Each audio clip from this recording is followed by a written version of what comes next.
नमस्कार सांग माने मु कंढई आपण मानक मो चैनल कुक विथ कंढई को स्वागत करुच्ची। आमे माने तो सब बेले चिल्ली कोबी चिल्ली चिकेन एमती सब बनाऊँ चिल्ली मशरूम किंतु आज आमे गोटे नुआ चिल्ली बनैबा। देखिपार्चन ये छेना दही छेना मो दही छेना को ये भल भाव में चिपुड़ी नहीं जाइए मो पीस पीस कर सब काटिदेची। आपड़ जो साइज रे काटी पारिबे मुझे बड़ बड़ टे काटिदेची। आपड़ टे छोट साइज कले भल देखा साइजटा टे छोट रहा सुंदर दिशो।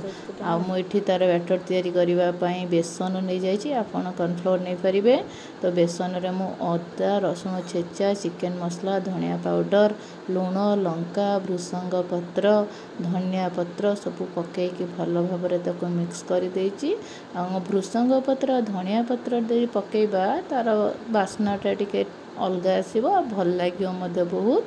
और मुझे छेना को से पकईकि भल भाव में छाणी नेली सब गुड़ाक छाणी नहीं सारापर मु पियाज जो काटिकी रखी पियाज रसुण अदा ताको सब पकईकि भल भाव लंका भी अल्प दुटा जी पके राग खाऊ लंका पकेबे ना लंका को भी आप स्किप करें।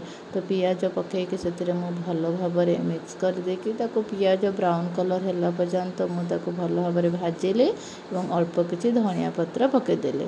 तो धनिया पत्र पकई से हो सारापर चिली सॉस आउ टमाटो सॉस पकेली। मो पाखे सोया सॉस नाला तो सोया सॉस भी खावाई घरे कहीं पसंद करते तो से पुणी थे चिकेन मसला धनिया पाउडर सब मसला पकई दे सारिक भल भाव में मिक्स करदेली।